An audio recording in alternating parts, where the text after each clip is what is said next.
of books that created a scandal. They're not censored before publication because the British tradition is respected, but they're published and then there is a scandal and the author is brought to court, is tried for libel and sent to prison.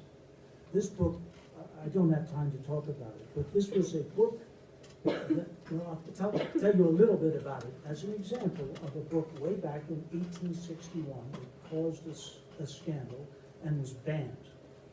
The main industry around Calcutta at that time was indigo, to produce blue dye.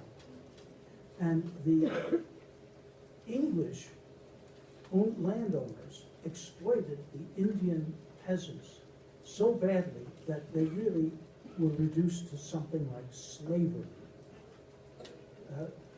The abuses of the indigo system were so great that books were written about it by the Indians in Indian languages, notably in Bengali. And many of these books were for plays that were performed in a very interesting world of theater in Calcutta. It was popular theater. The plays were huge successes, very melodramatic, but they showed terrible planters killing and abusing Indian peasants. Then the plays would be printed and would circulate and read aloud to semi-literate people, in this case, Bengali. But one of the plays, Neil Durpan, was translated into English and began circulating in English. And then the landowners claimed that they had been libeled. So they brought the man responsible for the publication to trial. It was a spectacular trial. The book is known as the Uncle Tom's Cabin of Indian literature. And he was sent to prison. So that's an example of the sort of scandal that developed. But literature began to look dangerous after 1857. Now, I know things happened in Mexico in 1857. In 1857, India exploded in what some Indian historians call the First Indian Revolution. It was the famous Sepoy uprising, in which for more than a year, large areas of England were taken over by revolutionaries. The revolution, if you want to call it that, was repressed, but then the English said, we don't understand the people that we have just conquered. We need, if we're going to have an empire, to understand them. And they then redesigned their government of India, and they began studying all these Indian languages, and they began writing reports and doing research on everything, farming, population, and books. In fact, they decided it was important to learn what the Indians in about 20 to 50 languages were publishing and reading. So they developed a series of censuses of every book that was published. Every book that was published had to go through a certain procedure, not censorship, but there was something called a catalog that was secret that produced reports on each of the books.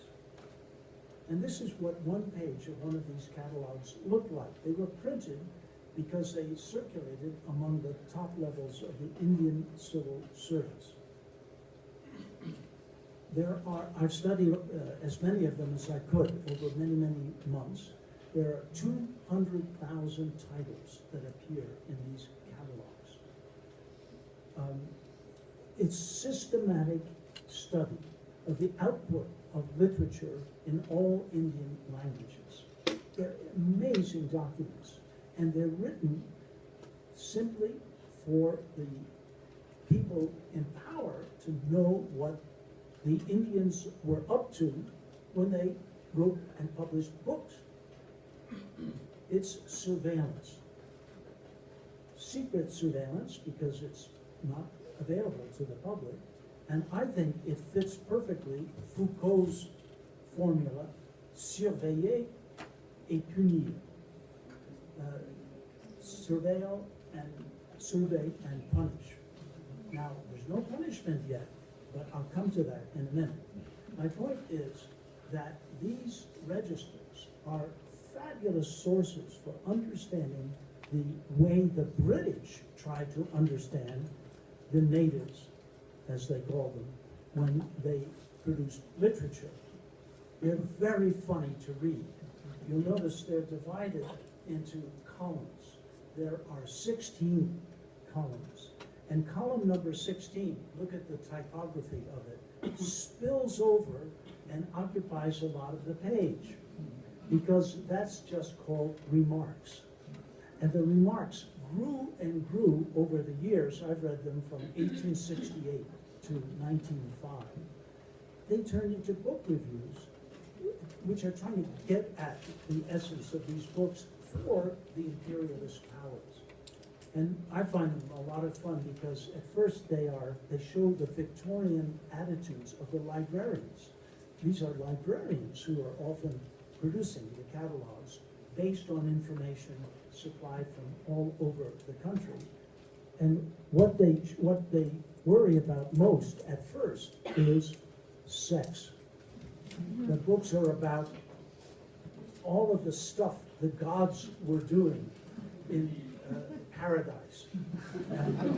In particular, there are many descriptions about episodes of the god Krishna with the milk maidens that you can see carved in these famous temples of India.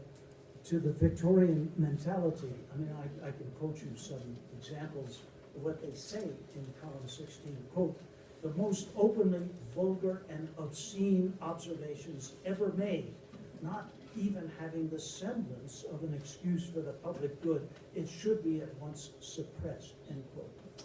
So the writers of the catalog are horrified, especially by the sex, but then they begin finding political things as well. Should be suppressed. But it was not suppressed. Why? Because the imperialist authorities believed in the freedom of the press. Until things began to go bad. The Neil Durpan work I showed you was one example. But in general, in the late 19th century, the British thought they had things under control. Then in 1905, they partitioned Bengal, and this caused a tremendous uprising of outrage among the Bengali. And it was part of the reaction was part of a huge wave of nationalism, which was an attempt now to get the English out of the subcontinent. The feelings were so strong that there were some incidents. For example, some Bengali nationalists killed 2 English women in a train. And there were demonstrations and some more terrorist attacks. And so things began looking very bad, and the English decided they would have to suppress books. But they knew what the books were, the very same books that they had been keeping track of in their catalogs. And in fact, the librarians actually appeared in some of these trials because they were trials for sedition.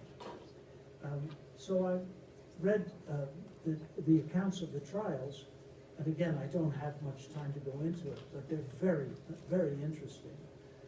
Why? Because the English believed in an honest trial as well as freedom of the press. On the other hand, they wanted to quash, to suppress this writing. So they're in the middle of a contradiction, the basic contradiction between liberalism, English style, and imperialism. The authors and publishers who were accused had the right to a defense lawyer. And the defense lawyers were trained in English language law schools. So when they defended the authors, they said, they cited Milton, they cited Shakespeare, they cited the English tradition of the liberty of the press, And the prosecuting attorney said, well, this could enrage people and lead to violence. Well, that depended on how you interpret texts. And therefore, the trials turned into hermeneutic battles in which the defense attorney would say, this text is perfectly innocent if you go back to the Sanskrit roots of the Bengali language. And the prosecuting attorney would say, no, its meaning is perfectly revolutionary. So these hermeneutical battles is something I try to follow in my book. One example is the line of a poem in Bengali. All of this is translated into English, and the English is incomprehensible. One line is, under the stamp of Azur's feet, there are no parijat flowers in the Nandan gardens, end quote. I mean, you know, this is just perfect nonsense to anyone today, but the comment on it by the judge who sentenced the author was sedition. That is sedition. There was one example of a line in the poem in which the prosecution said the meaning of the line was, arise, Indians,